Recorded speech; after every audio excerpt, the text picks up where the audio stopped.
Online now, back in business.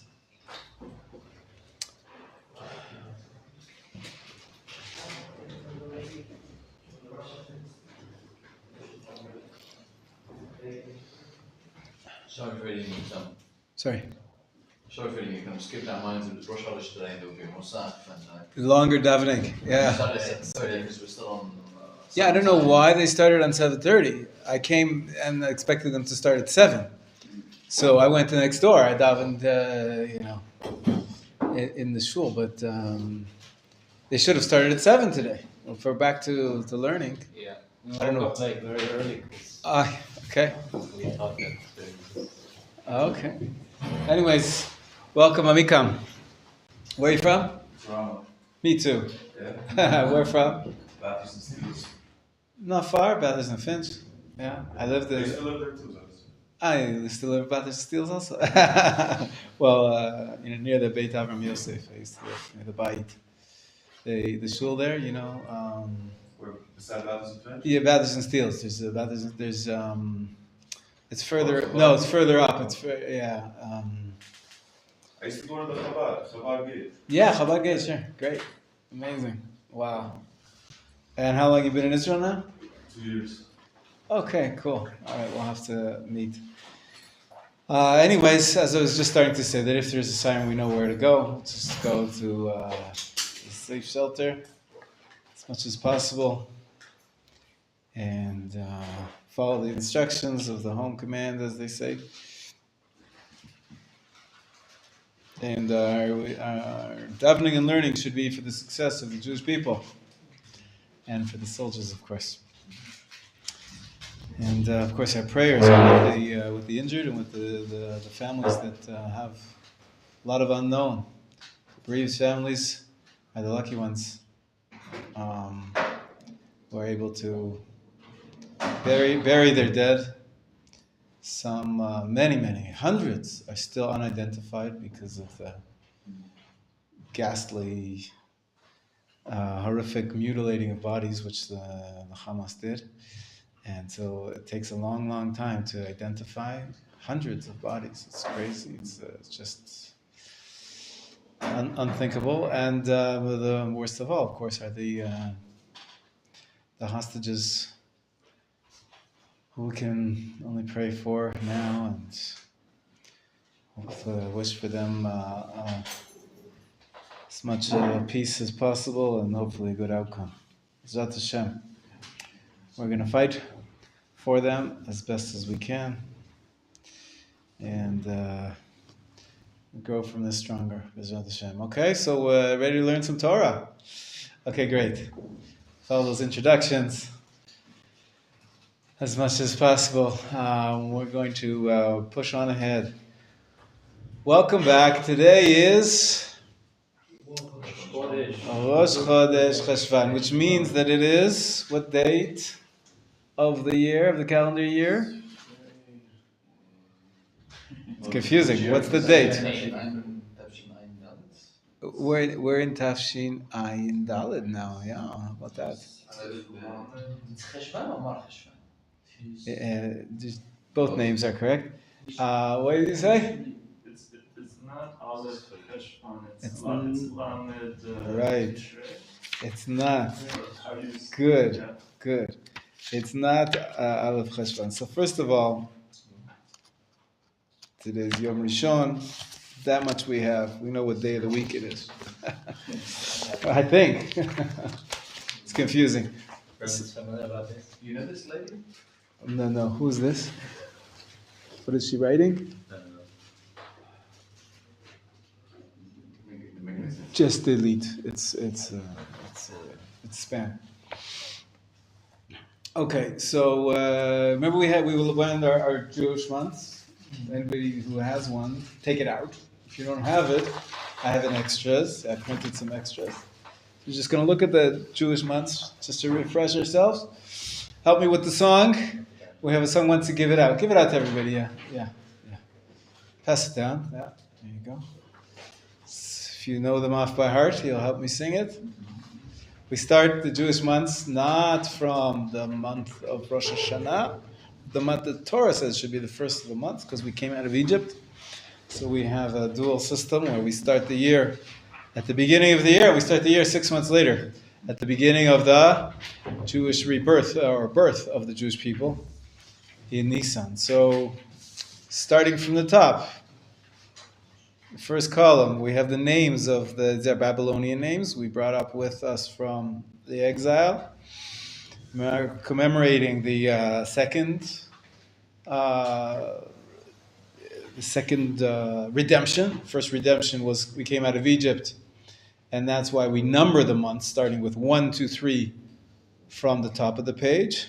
But then we use the names from Babylon, and the Ramban taught us that this is a way that we commemorate the second redemption from Babylon after the first exile. 70 years we were in Babylon, and then many of the Jewish people came back. Not so many, but we managed to create a second commonwealth. We had a second Beit HaMikdash, and that's why we use the Babylonian names until today.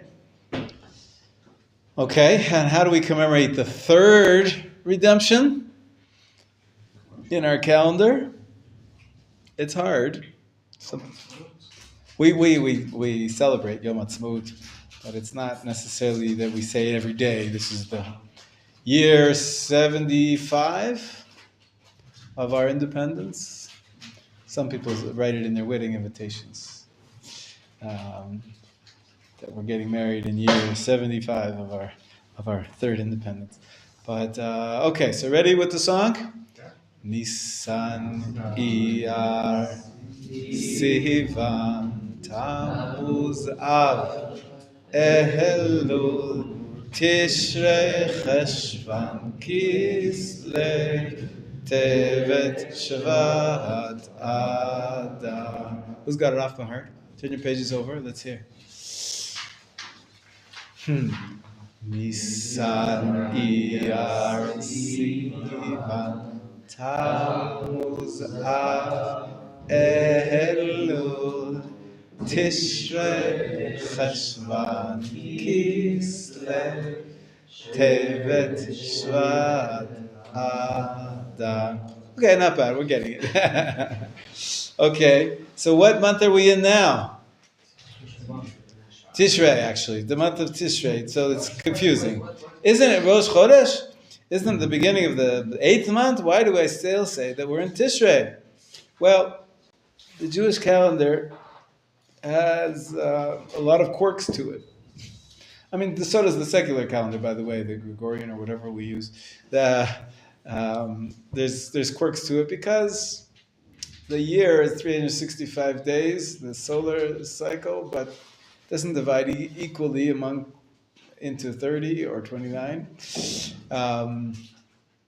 There's also the lunar calendar, the lunar cycle, which we're supposed to use for each month, which is only gives us, so if you have 200, it's 29 and a half days for each lunar month.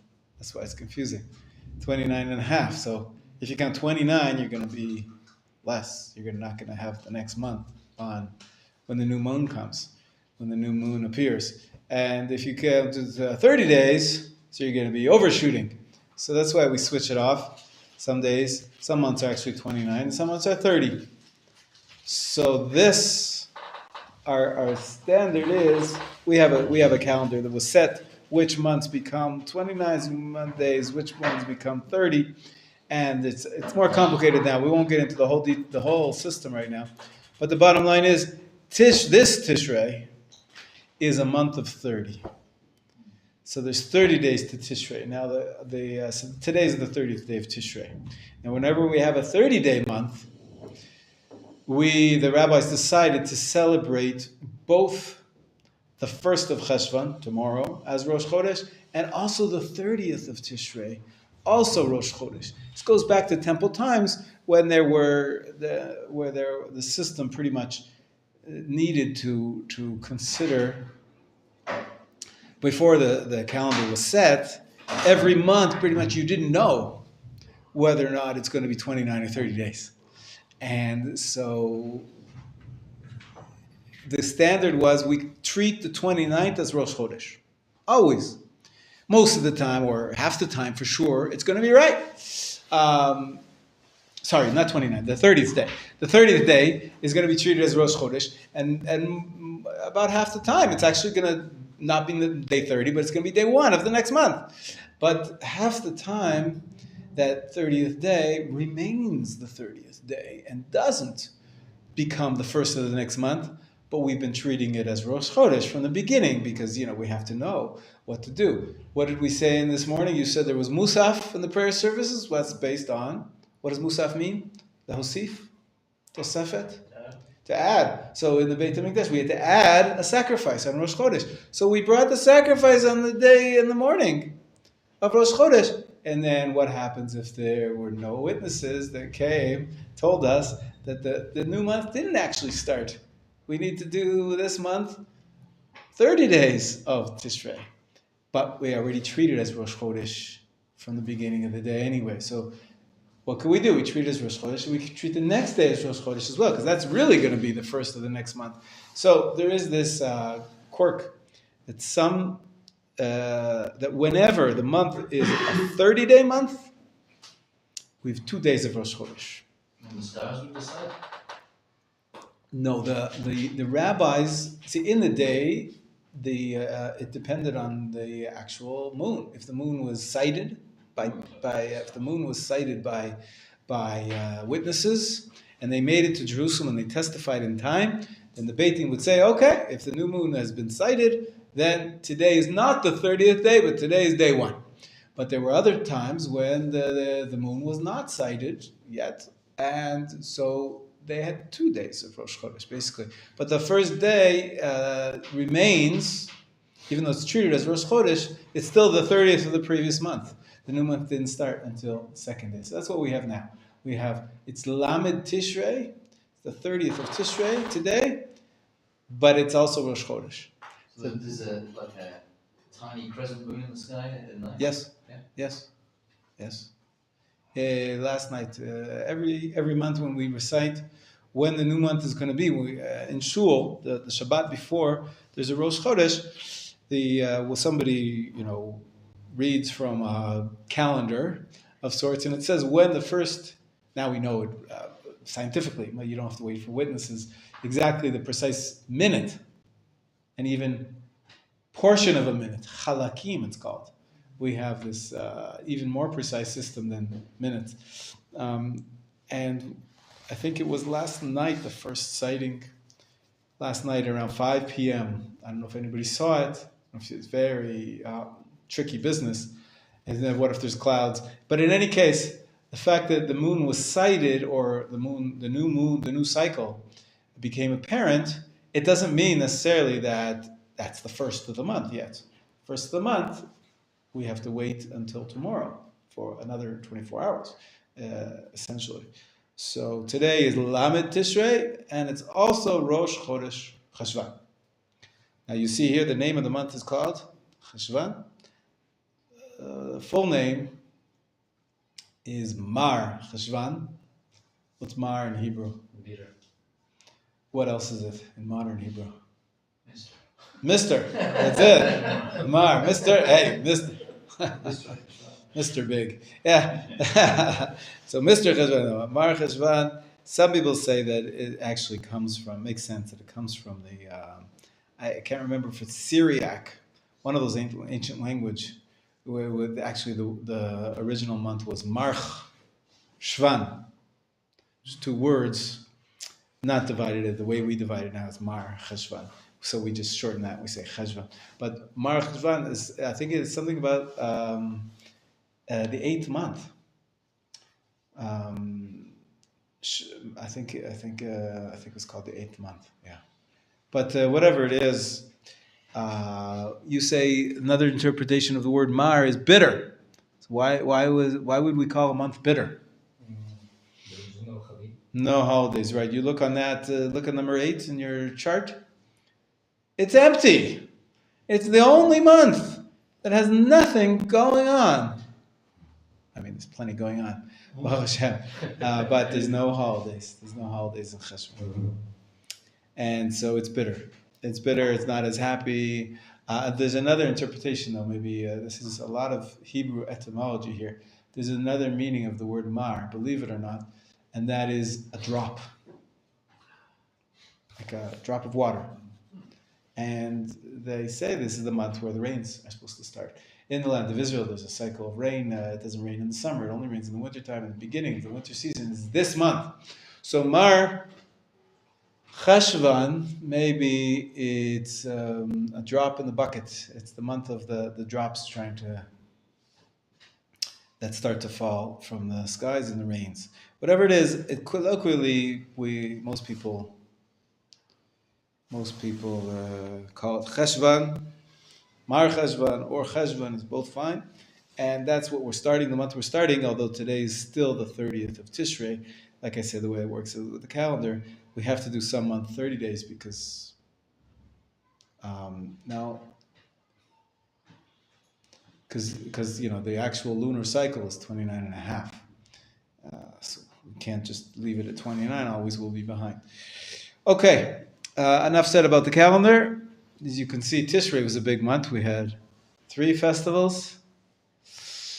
And Simchat Torah,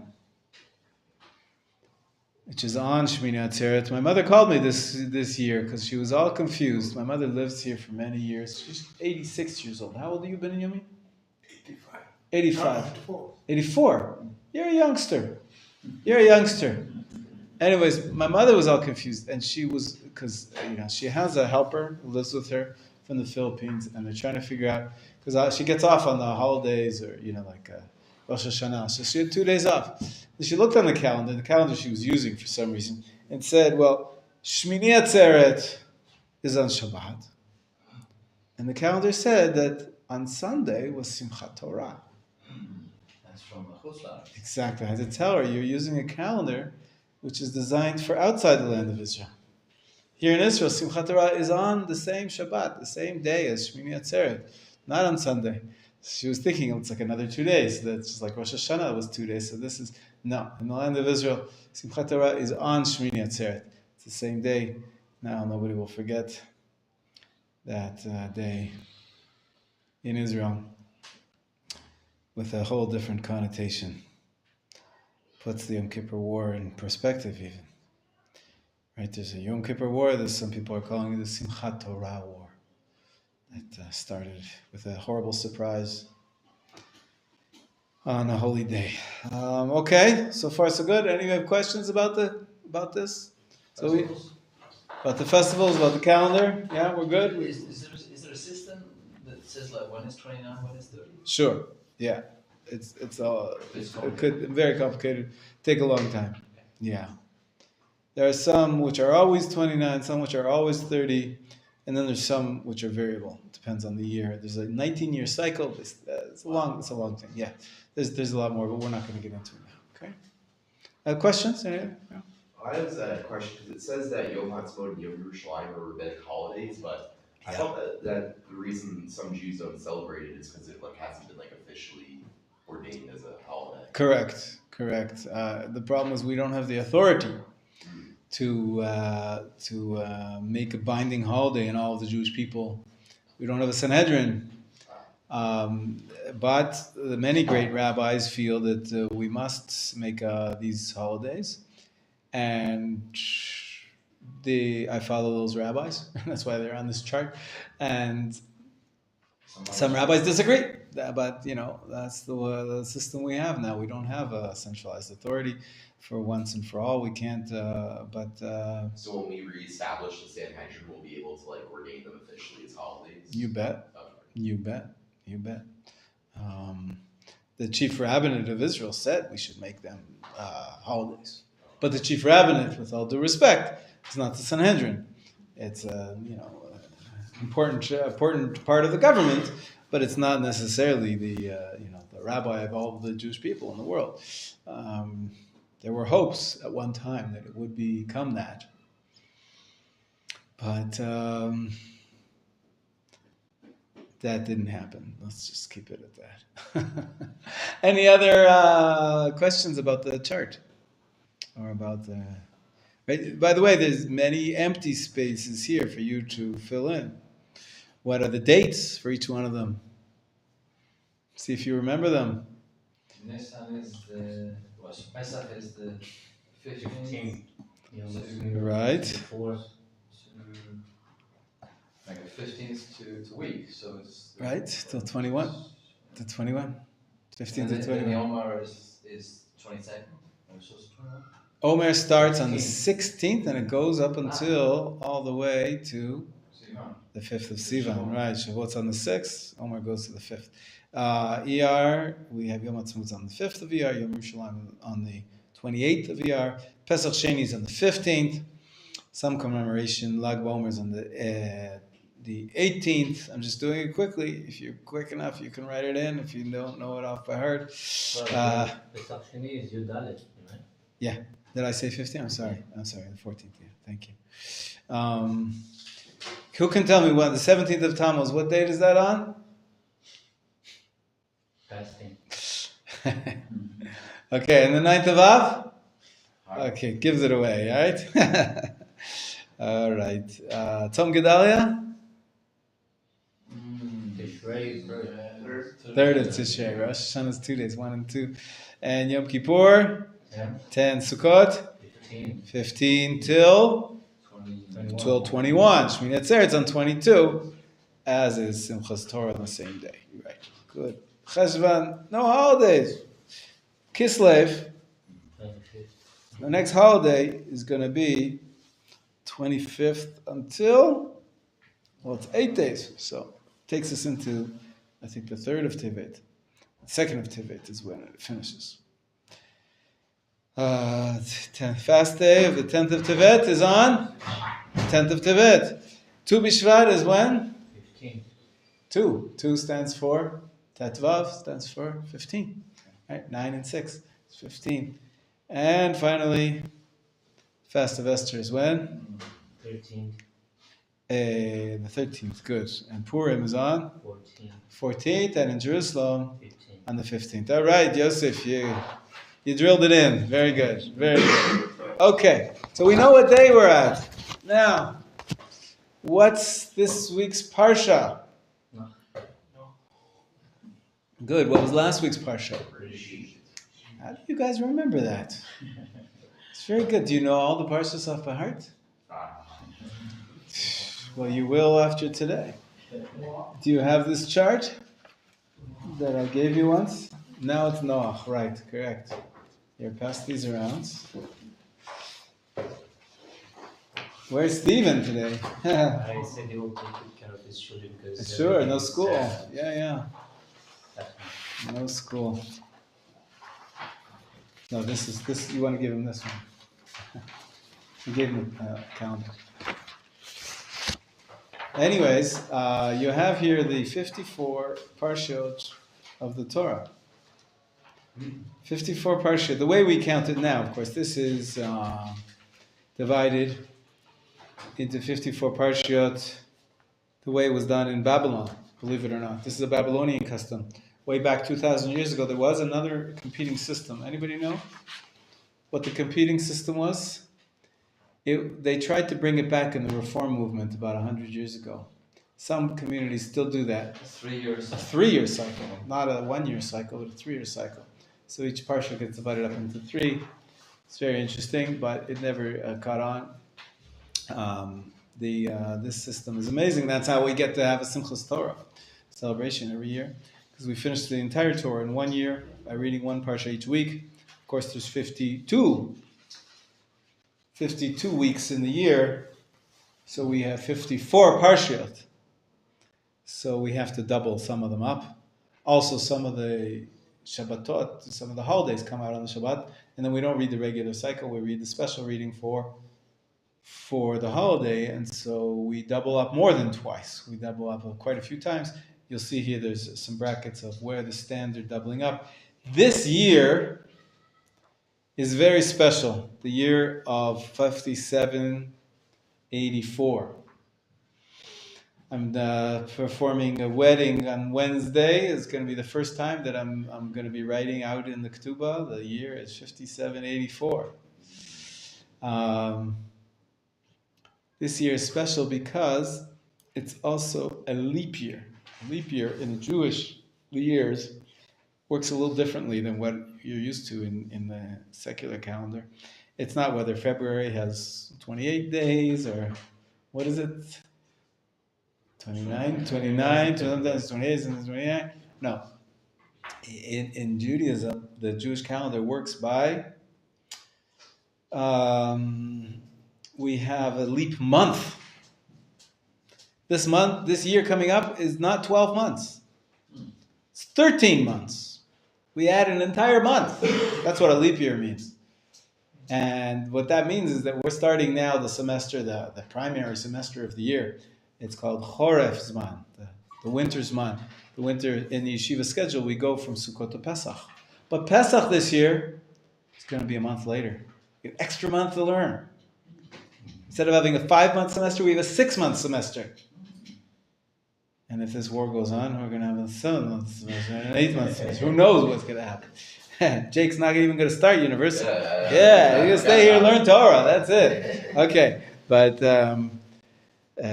it is a leap year, and if it's a leap year, that means we got 4 extra weeks. That means that we have not 52 weeks in the year, but 56 weeks in the year. And so we don't really have to double up any of the parshas. Right? Except if a lot of the holidays happen to fall out on Shabbat, and so we'll see some, maybe, I can't remember, I didn't look at the calendar if any of them are doubled up. Maybe one will be doubled up. But most of them are not doubled up. And the reason is because we've got 56 weeks for only 54 parshas. We don't have to double them up. So even if in a usual year they are doubled up, there's I think 7 leap years in a 19-year cycle. It's fascinating. I mentioned it before that there's a 19-year cycle. This is the way to make the lunar calendar match the solar calendar. And it really is an amazing system. Devised approximately 1,600 years ago by Hillel, the president, the grandson of Rabbi Yehuda Hanassi. He realized that there's not going to be any more witnesses coming to Jerusalem. This was after the Second Temple was destroyed. And he, with his really shocking genius understanding of the astronomy, he put together a perpetual calendar for the Jewish calendar, and we use it until today, 1,600 years later. It's pretty impressive. Pretty impressive. Hillel II, he's known as Hillel Nasiya, the President Hillel. Is the son of Hillel? It's not the. It's like the great grandson, 7 generations after the famous Hillel, who was Hillel and Shammai, the one of the pairs. This is at the end of the period of the Tanaim. There was Rabbi Yehuda Hanassi, and his grandson was Hillel. Hillel, who made the calendar for us. Any case, so we have 54 parshas. It's easier when you don't have to double them up because it gets a little bit, a lot to learn. If we try to keep up, right? There's a mitzvah in the Shulchan Aruch. The cake is here for you to take, by the way. The cake is not just to look at. So it's a Rosh Chodesh treat. Whoever wants, please cut it up. Idan, start to cut them. Oh. Or you're just the closest one. So, and if you cut it, they will eat it, as they say. It's just sitting there in a nice window box. It's not there just to tempt you. But the Torah is sweet, and we should have a little bit of sweet cake. L'chaim. Okay, so the first parsha was yesterday. Parshat Bereshit, page 1. It's always nice to start from the beginning. And if you read the parsha every week, I was trying to say there's a mitzvah in the Shulchan Aruch to read the parsha every week. You've heard of this mitzvah? Daf Yomi is Talmud. This is the Torah, the text of the Torah, the 5 books of Moses. They're in front of you. Genesis, Exodus, Leviticus.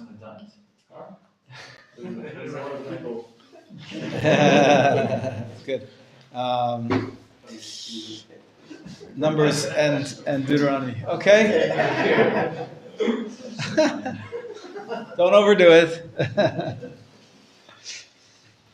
Just have on. Okay, so the cycle I'm talking about is the cycle called Parashat HaShavua. Every week has a parsha, and there's a mitzvah to read that parsha every week. Not only the guy in shul stands up and reads the Torah publicly on Shabbat, which you're all familiar with, but personally, each and every one of us, we have to prepare before Shabbat morning, and we have to read the parsha ourselves. Does anybody need another copy? Does everybody have one of the parshas? Everybody's got one, right? Yeah, you good. Did you know that? It's a mitzvah. It's in the rule of the Code of Jewish Law, Shulchan Aruch. Everybody to read the parsha every week. Yourself, personally, even before you hear it in shul. So this principle actually is a mitzvah that I said it to you easy. What makes it a little harder? What makes it a little harder? Anybody know some details about this law? You're supposed to read it not once, but twice. You're supposed to read the parsha twice every week. Before Shabbat. Yeah. Not only that, you're supposed to read every pasuk twice, and you're supposed to read the commentary on it. Which commentary? Unkelus, the Aramaic translation of the Torah. Targum, it's called in Hebrew. Shnayim mikra ve'echad targum. I'll write it in the book. Shnayim mikra. That means twice you have to read the actual text. Ve'echad, and one time you have to read the targum. The Yemenites, they say tarjum. They teach their kids to know off by heart the Torah. And to know the Aramaic translation off by heart. And in public, on Shabbat morning, there's a reader of the Torah, and then there's somebody who says the tarjum out loud. This is, the Aramaic translation of the Torah is attributed to Onkelos. He was a convert to Judaism.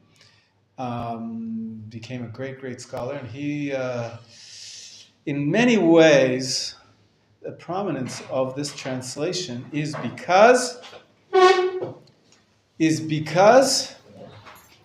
the first interpretation that we have of the Torah. What's the most famous interpretation of the Torah that we study here on a weekly basis with our listener? Commentary, interpretation. Rashi. Everybody knows Rashi. Who was Rashi? When did he live? Rishonim.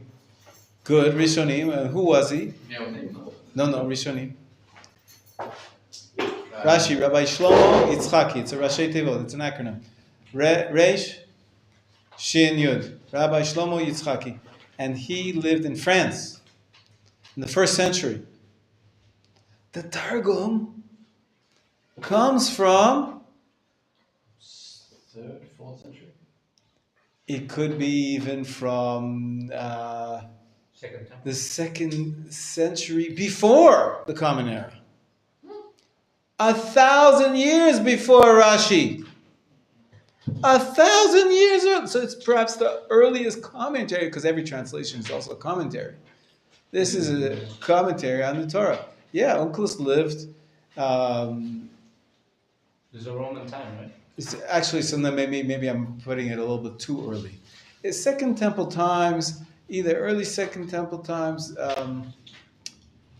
I'm thinking that he's even in the time of the Pairs, which is before the turn of the century. But between the first, it's 1st century, either before the Common Era or after the Common Era. That's when Onkelos was from. It's 1,000 years before Rashi, the earliest Torah commentator we have, and it became therefore hallowed as the Jewish translation of the Torah. Of course, we don't speak Aramaic every day now, but it's not that hard to learn, and it's fascinating interpretation of the Torah. So every week, you must read Shnai Mikra V'Achad Targum. There's an acronym here. Shmot. Shnai Mikra V'Achad Targum. So if you thought that there's a mitzvah to put on tzitzit every day, and you know that there's a mitzvah to put on tefillin every day, you know there's a mitzvah to pray 3 times a day, and there's a mitzvah to say a bracha before the food, and there's so many mitzvot to be nice to your neighbor. Here's another one you never heard of until today. Boy, this one though is a little demanding on your schedule. You have to make sure that sometime during the 6 days of the week, and before Shabbat morning, before the davening, you have to read the Parsha twice and the Targum once. Now, some people say, hang on. Reading through the Parsha, okay. If I know we're all learning Hebrew, so it'll be good for my Hebrew. I'll practice reading it. But the Aramaic, what's that going to do for me? The point of the Aramaic is that it's a commentary. It explains the verses. But, as they say, it's all Greek to me. If Aramaic is Greek to you, it's not going to help you. So some people say, you know what? Instead of the Aramaic translation, you can study the commentary in Rashi. Rashi's commentary. Rashi's commentary can take the place of the Targum. The translation. Instead of Aramaic, some people do that. Instead of doing the Aramaic, they do Rashi. But Rashi is also in Hebrew, and you did translation. So if you're going to translate anyways, maybe you should get yourself a translation of the Aramaic. There's a group here in Yeshiva, led by Yechiel, our friend here and colleague, a group of your fellow students, the guys who are in my other class. They have every day, they meet together and they study Shnai Mikra V'Chad Targum, Unklus. They study Unklus together. There's books now in put out by Art Scroll where they translate the Aramaic translation into English, and they explain when it needs explanation. What the different other commentaries said as opposed to the Unklus, and it can be. It's a great mitzvah. The truth is, if you can't, if you don't have time. You do the best you can, but ultimately you should be reading every pasuk twice and reading the Targum on each pasuk. Translation to English, better than nothing, until your Aramaic gets better. And a translation of Rashi. The only problem is they say, well, there's no Rashi on every pasuk. There's a translation of Onkelos on every pasuk. And so they say, if you're going to do Rashi instead, you have to fill in those psukim which don't have Rashi. You should read the Targum. Read the Onkelos. Listen, you do your best.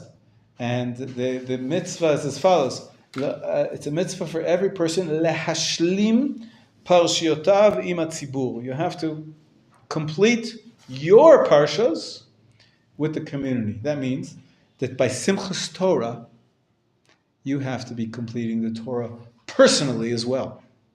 Not only joining the community, hey, we all dance and this is a Sefer Torah and have a nice Kiddush and celebrate. You personally are finishing the Torah every year. Twice. And 3 times if you consider the translation. So, we just read Bereshit yesterday. What if I didn't do my job? Now we're up to Noach already. So now no excuses. You've got to put it into your schedule to read the Torah, read the Parsha twice this week, right? And the Targum once. But what do we do about last week? You can make it up. Sometimes you see people on Simchas Torah making it up. Oh no, that week I was sick. I didn't have a chance to read my parsha, so I have to you keep a calendar. You have a diary, and you say if you didn't, you have to lehashlim, complete your parshas with the tzibur. So everybody has to read the parsha. There's also all sorts of shortcuts people do and tricks, but I don't want to corrupt you right away. The simple understanding is there's a mitzvah for all of us to read the parsha twice every week. And you can make up Reshit now still. You don't have to wait. Make it up now. Do Reshit again. And then do Noach. Make sure. And what some people do is that, wait a minute. When we read the Torah on Shabbat, how many aliyot are there? 7, right? And how many days of the week are there? 7. So if you want to complete the parsha over the course of the week, hey, we have a division built in already. In the Chumash it says the first reader, Rishon, is up to here. Then Sheni is up to there. Shlishi up to there, right? So every day of the week, Sunday, Monday, Tuesday, Wednesday, read that portion of that day. And then when it comes to Friday, you're not, I haven't read my parsha yet. Some people actually, you see lots of yeshiva guys doing this. They're learning Gemara all week long. When it comes to Friday, they said, and they sit and they read the parsha twice. On Friday afternoon, they're learning Shnai Mikra ve'echad Targum, reading through the parsha with the Targum. That's because you got to be done at least by Shabbat, at least by Shabbat morning. And if you miss it by Shabbat morning, they say you can make it up by Shabbat afternoon. Shabbat afternoon, you can already get started on the next parsha. Right? As we read from the Torah on Mincha on Shabbat afternoon from the next parsha, we already started reading Noach on Shabbat. So, anyways, this is what are the parshat of the Torah? Take a look on your page. I'll teach you a song. You know this tune? I don't know if you know the tune so well. I sent it to you once, about a couple months ago. It's Shalom Aleichem. Shalom Aleichem. Malachei Asharet. Malachei Elyon. You were here, Idan, right? Melech Malchei. HaMelachim HaKadosh Baruch Hu. You know this tune? No? I'll send it to you again. I should have it here in the WhatsApp group. Bachem v'shalom malachei hashalom, malachei elyon. I found a nice version of it. Melech malchei hamelachim. Not everybody sings this one, but HaKadosh Baruch. There's many different tunes to Shalom Aleichem, but this is a popular one. Let's see if I can find it for you here. But that's the tune that we're going to use now. Let's see.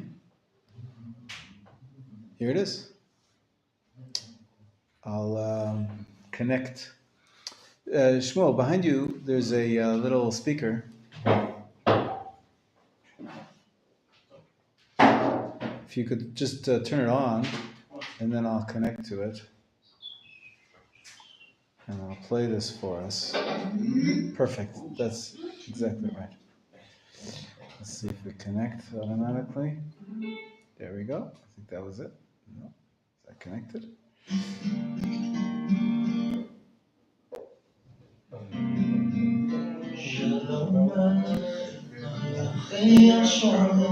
You know the words.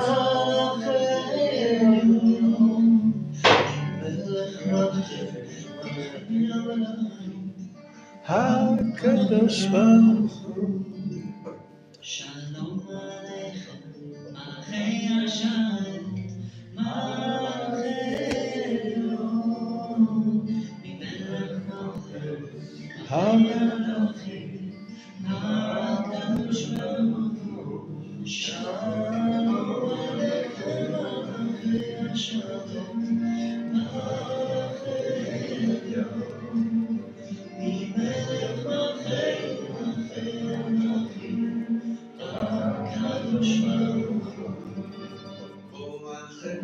Okay, now, as he sings those words, we're going to sing our words, okay? Bereshit Noach lech lecha. Sorry? One second. Why did it get disconnected? No. It's just maybe it was a little far. Let's try. I think everything. I think it should be okay now. You ready?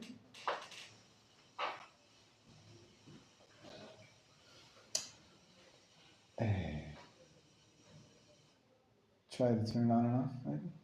Because it's connected, but I don't hear anything.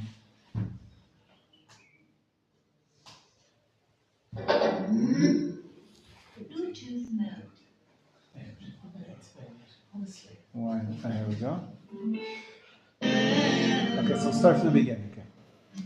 Ready for the words? Bereshit Noach. You see in the left-hand column?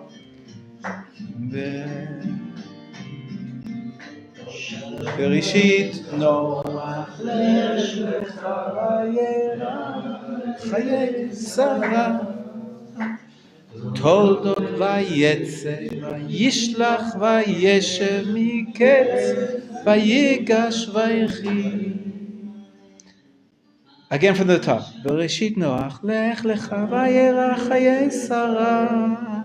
6. Toldot vayetze vayishlach vayeshev miketz vayigash vayechi. Now the high part, second column. Shmot vayera bo beshalach yitro mishpatim terumat etzaveh ki tisa. Again, the second column. No, hang on. Now we're going to go to Vayikra. Okay, ready?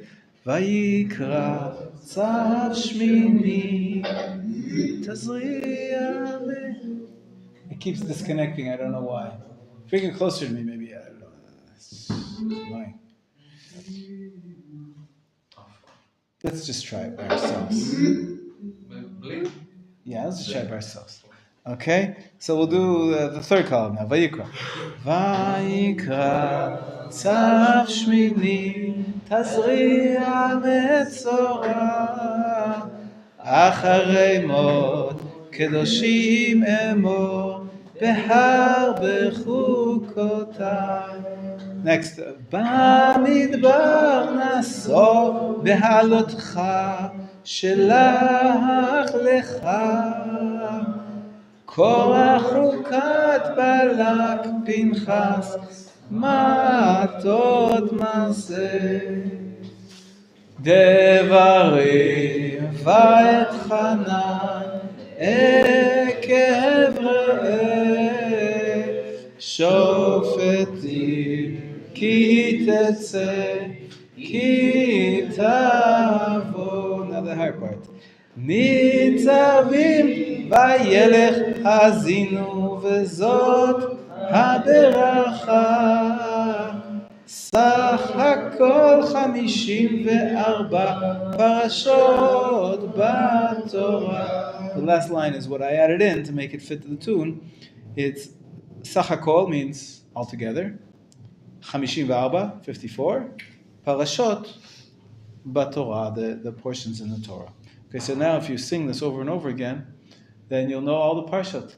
This last week was Bereshit. This is Noach. What's next? That's next. Next. Chayes.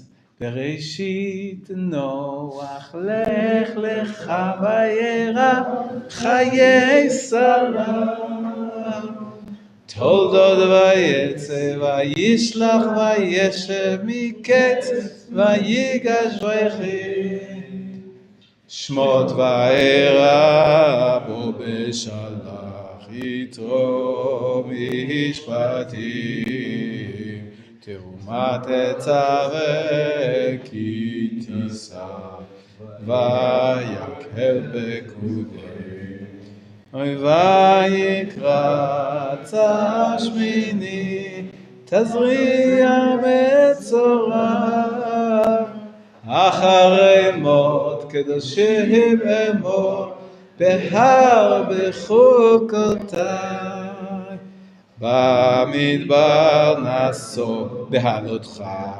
שלח לך קורח חוקת בלק פנחס מעטות מסעי דברים ואת חנן עקב רעם שופטים כי תצא כי תבוא ניצבים וילך האזינו וזאת הברכה. סך הכל 54 פרשות בתורה. Okay, so we're off to a new start. We're up to Parashat Noach. Today is Sunday, the first day of the week of Parashat Noach. Make sure that you read at least the first section. If you don't want to get behind, read the first section. Shnai Mikra v'chad Targum. If now it's too hard for you to do Aramaic, do it with at least an English translation or with Rashi. Each and every verse.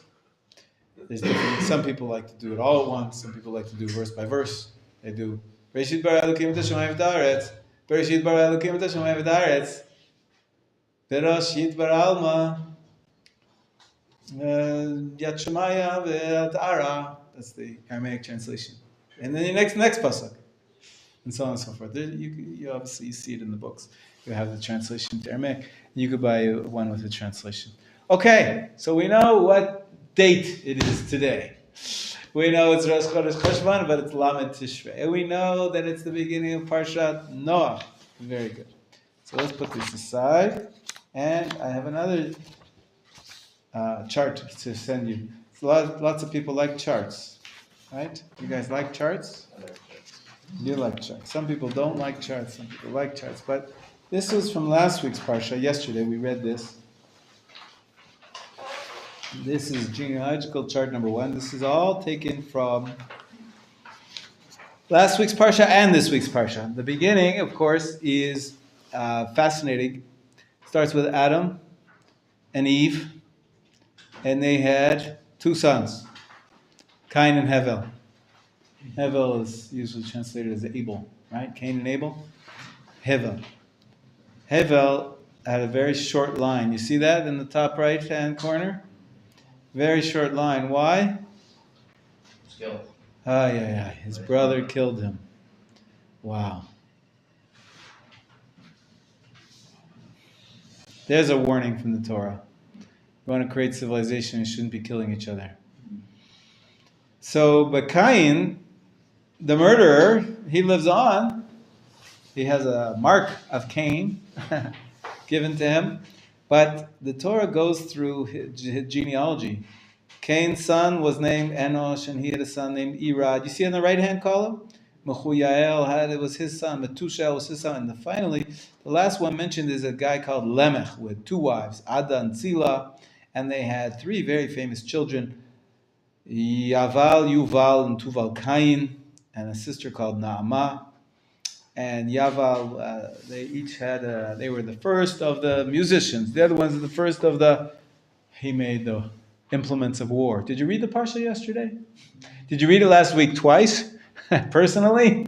No, well, you didn't know yet, but now there's no more excuses, So anyways, the Lemech, though, he has a poem to say to his wives.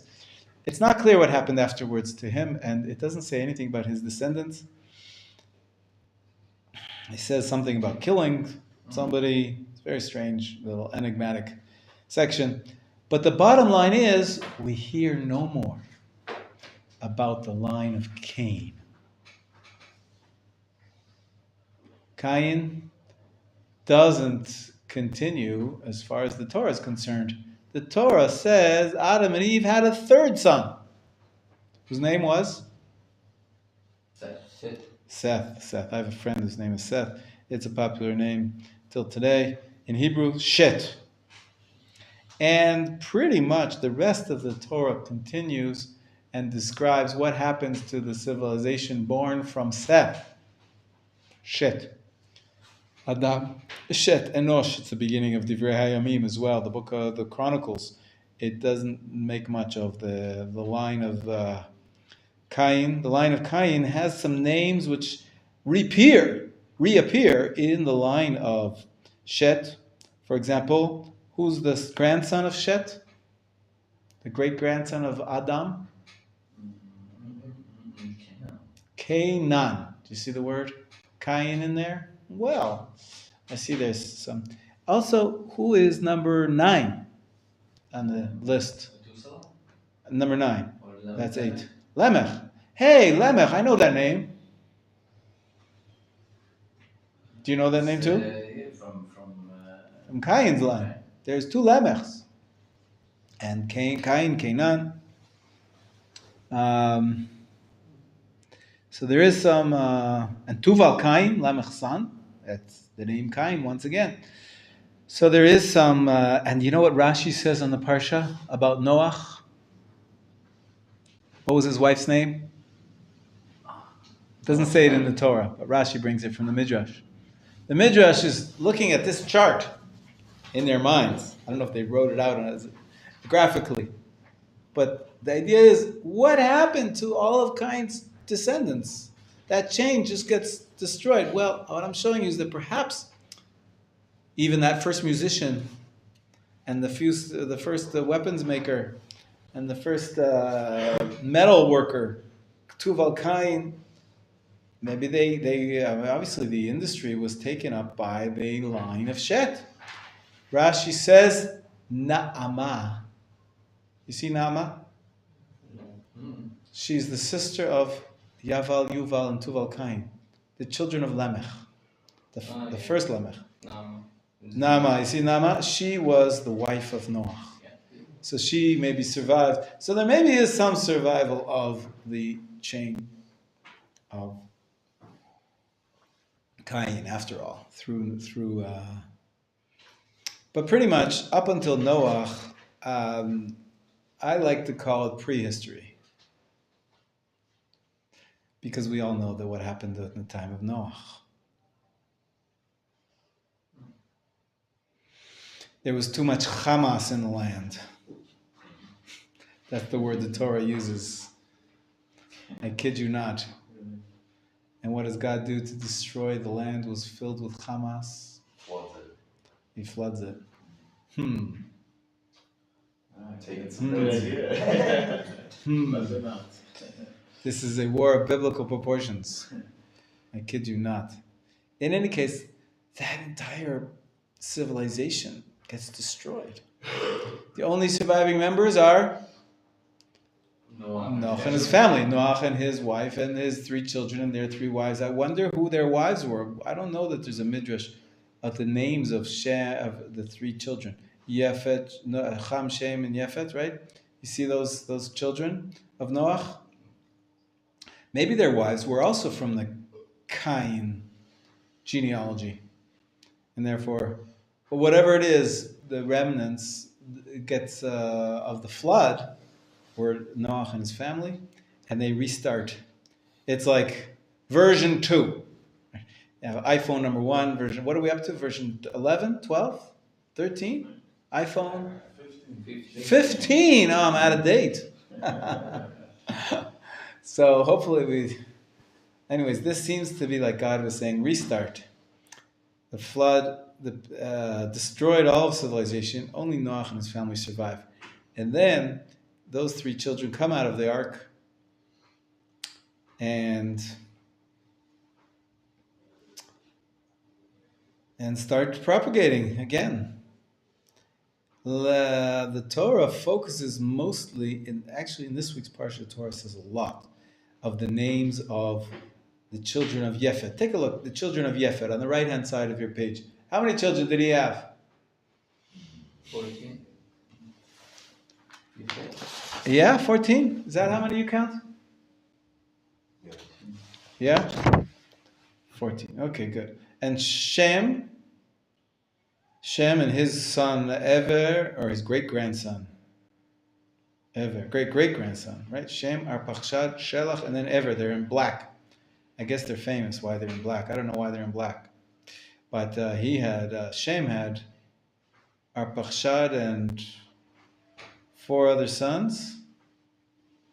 And then Arpachshad had 1 son, Shelach, but Aram had 4 sons. How many are we up to? We had 7 and 7, that's 14, plus now we have another 10, that's 24, right? And we can't forget them themselves, Shem and Yefet and Ever. That's another 3. So what are we up to? We're up to 27, right? And then you have Ever's children. We have Yoktan, Amotad, Shalef, Chatzar Mavel, Yarach, Hadoram, Uzal, Dikla, Oval, Avimaya, Shava, Fir, Chavila, and Yoval. That's another 14. So 27, 37, it's 41. 41. Peleg is 42. Then, if you look on the other side, you can count them. But I hope we're going to get to how many? 70. Some total of 70. There's going to be another 30 on the left-hand side of the descendants of Ham. Because if you look at the top of your page, there's a picture of an artist's depiction of the Tower of Babel. It says the name of the last guy on your chart is Peleg because Kibiyamav Niflega Haaretz. What's a miflaga? It's a party in modern Hebrew. Why? Because the word Peleg means it's a division. It's a division. It's a sub breakdown. So in the days of Peleg was the story of the Tower of Babel, the division into many different, instead of all of humanity being focused in one land, in Babel, obviously, Hashem divided up their languages and scattered them all over the earth. This is another sort of form of restart of civilization at the end. And I think that we're going to get close to 70. That's why we say there's a concept of 70. It says at the top of the chart, right? You see the title? Comparing the 70 nations of the world. Where do we get this idea that there's 70 nations? So, if anybody does their homework properly, count. Where does the 70 include the first 10 and these 10? I don't know exactly. This is not 30, I think. I think all sum total up to Peleg, we're going to come up with 70 names. And that's where we get this idea that there's 70 nations and 70 languages.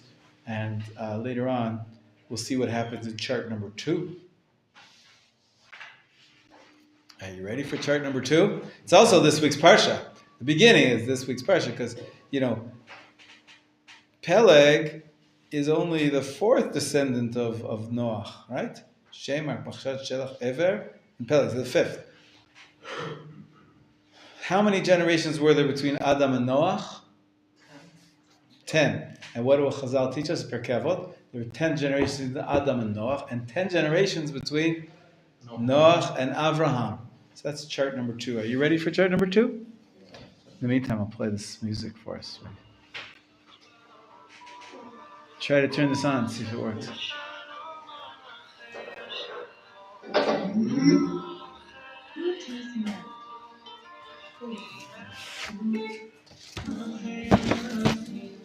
I'm gonna know.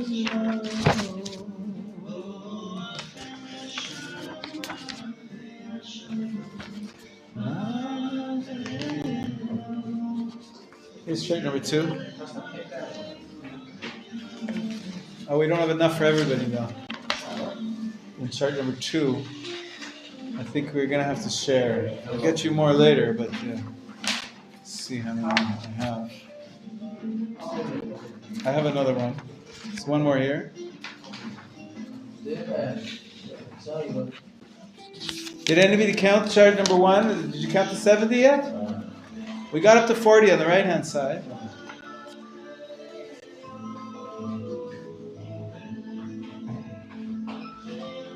That's 10, 20, 30. For sure, it's even more than 70.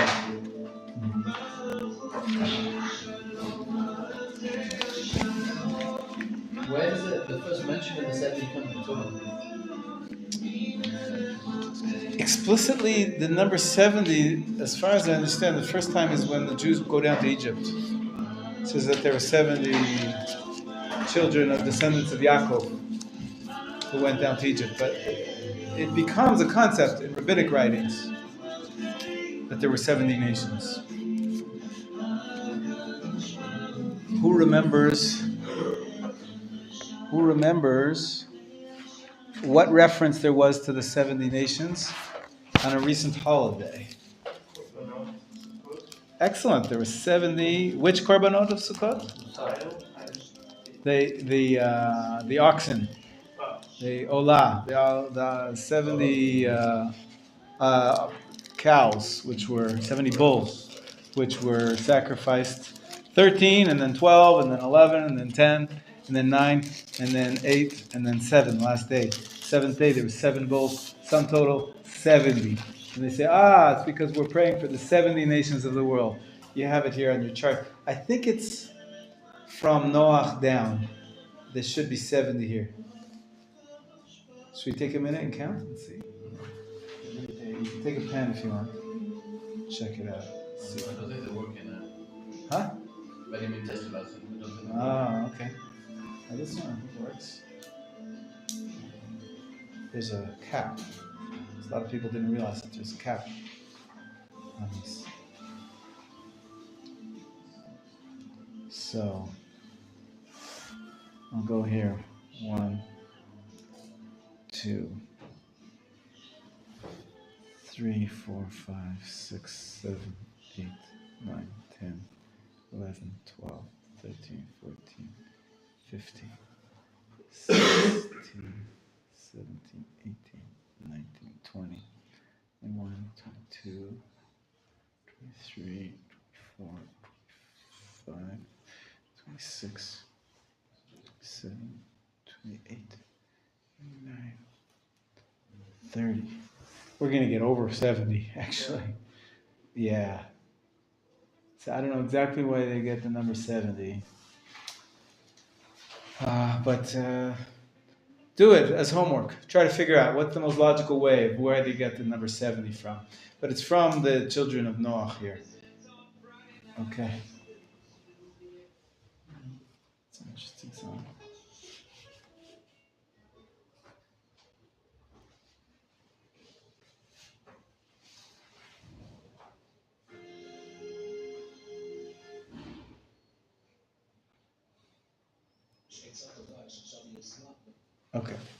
Okay, so now look at chart 2. Anybody have chart 2? Chart 2 starts again with shame. And we go to our Parshad Shelach Ever Peleg, which is where we left off in the first chart. You see that? The 5th guy from the top is Peleg. I want everybody to be looking at this chart now, table 2. Everybody's looking at table 2? Yeah, you're sharing. That's good. Okay. And table 2 takes us past Peleg to Reu, Serug, Nahor, Terach, and Avraham.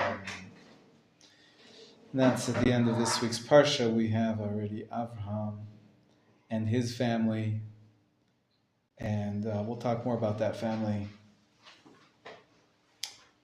for pretty much the rest of the Torah.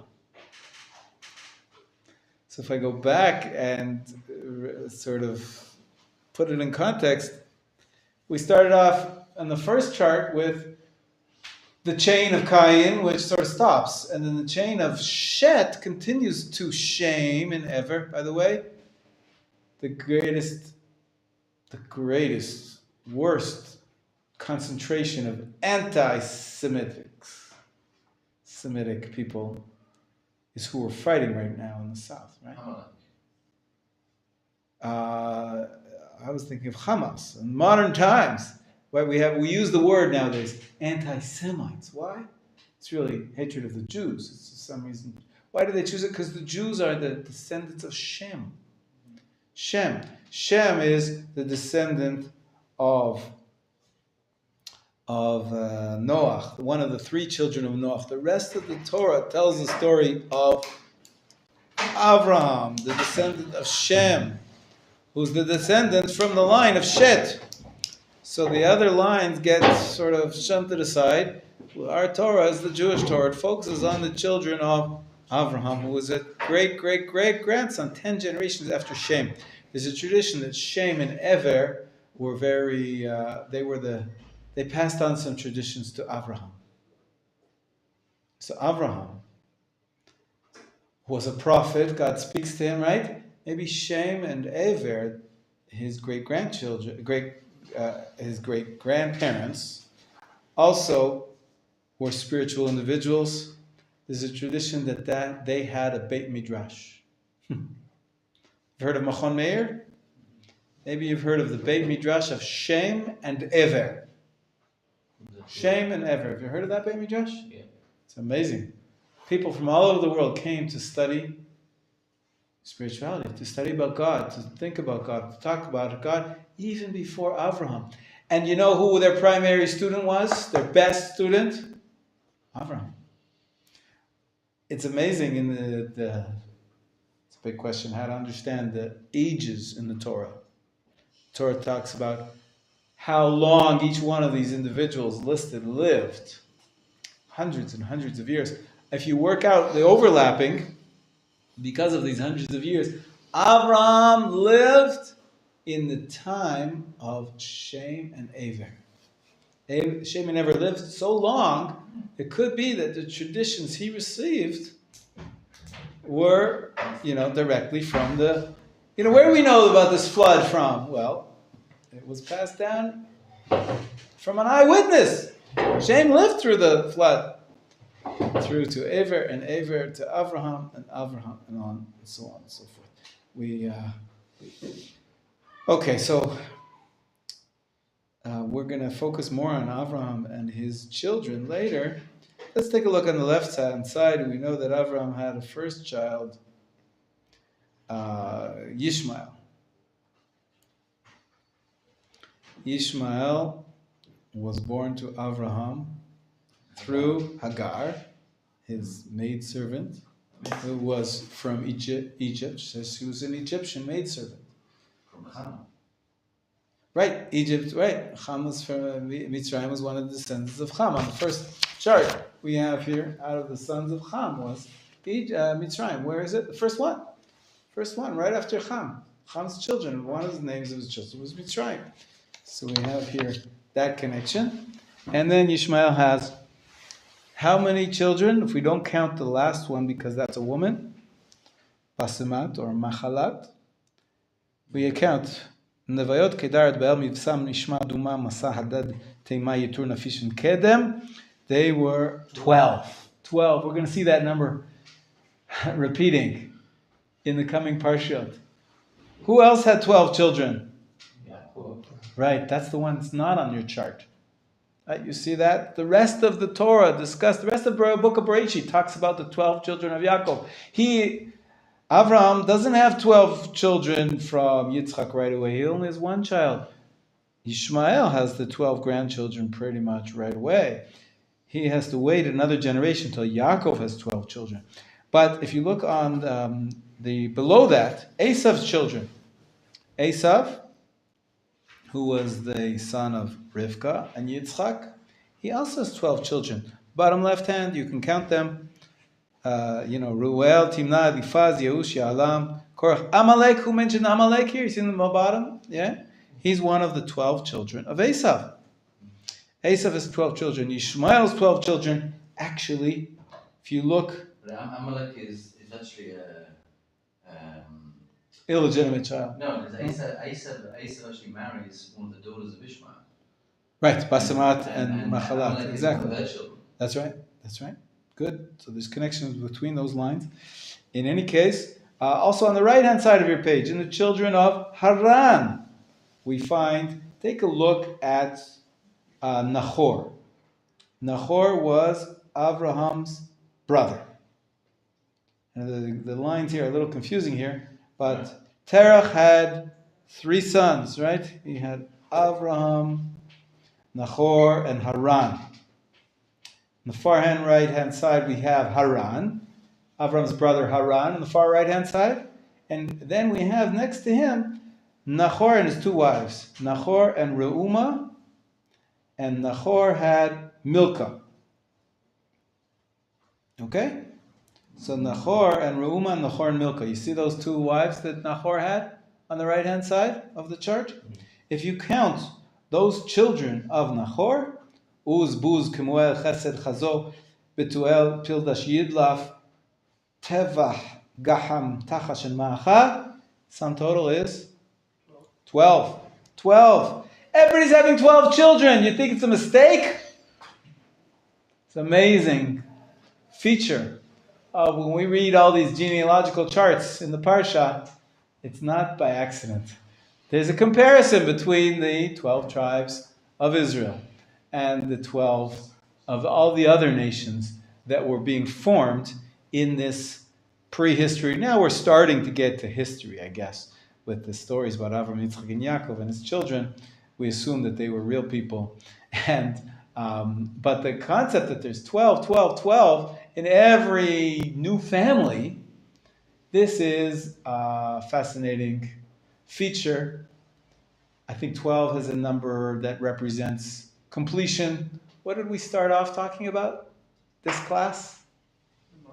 The months of the year. There's 12 months a year, right? It's a sign of a completion of a year. It's the lunar year, the lunar cycle is 12 months. This year we have 13 because we're trying to match them to the solar year, right? Those solar years, 365 days a year, whereas the lunar, right? What's 12 times 30? 354, not 365. So we've got 11 days difference between 12 months of the lunar, even if they're all 30 days. That's another problem. That's why we have the 19-year cycle I was talking about before. It's complicated. Anyways, 12 is a big number in Judaism, in the Bible, in the nature, in the lunar cycle, of the months. So we try, the Torah is telling us things. There's another 12. If you look at and count, and I have it here in my copy, that you don't have these circles. I didn't photocopy the right page. There's another in red here.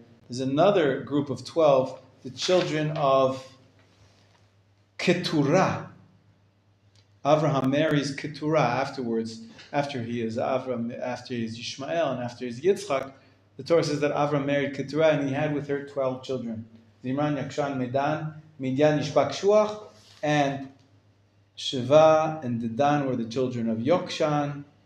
Efer, Chanoch, Avidai, Elda'ah, Aram were the children of Medan.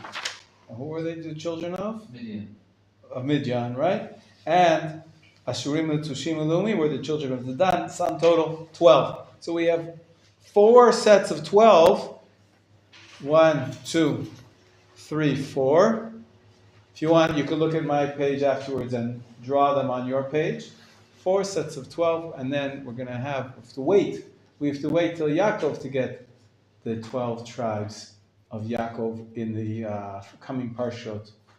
Reshit Noach Lech Lecha Vayera Chaye Sarah Toldot Vayetze Vayeshlach Vayeshev.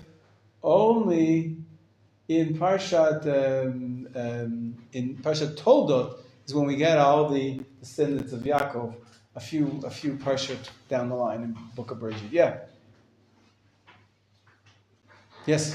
Haran is Abraham's brother. Yes. But Nahor is his cousin. It's also his uncle. What? There's 2 Harans. You see that Terach had a son named Haran, Avram, Nahor, and Haran, but also. But isn't the first Haran, isn't that Abraham's brother? I'm confused here by the chart. Maybe you're right that.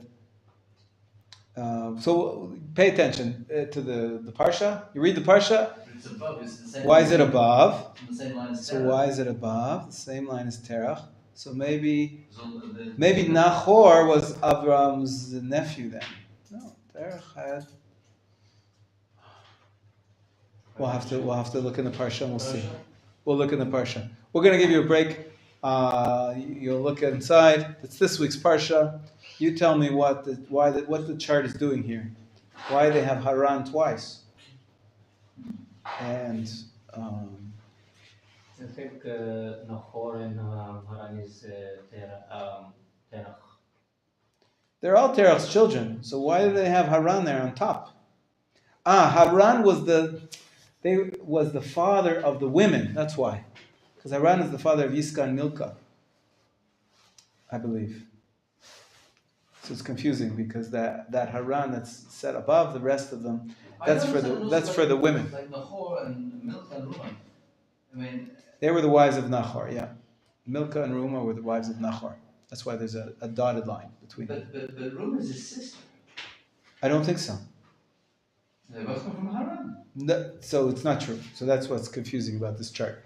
This chart doesn't show you precisely who's a child and who's a daughter-in-law.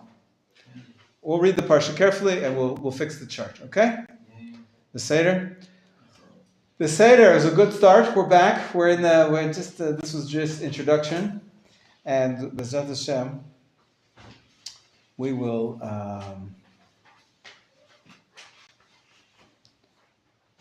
We'll continue to study Torah together.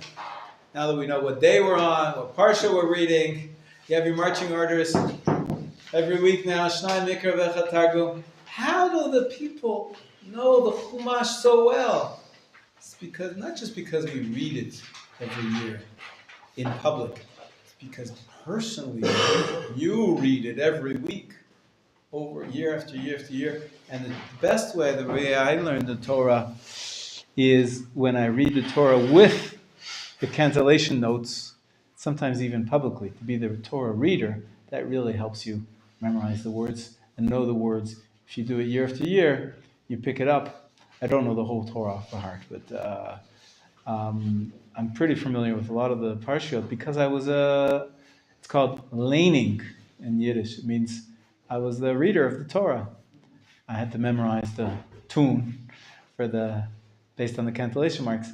And it ingrains it. And if you read it, when you read the parsha twice, if you read it with the cantillation notes, you have to have someone teach you the cantillation notes. If you'd like, we can have a little group that could teach you how to sing based on the cantillation notes. And we'll have to find the time to do it. But B'ezrat Hashem, then, every week, when you read it, and when you read it yourself, and when you hear it, it reinforces itself, and then you get to know the Torah. Maybe not off by heart like the Yemenites, and with the Targum, but you get the hang of it. B'ezrat Hashem. We should be zocher to learn lots of Torah, and we'll continue B'ezrat Hashem tomorrow. Okay? Good start. You're welcome. You're welcome. Enjoy. Yeah, you bet.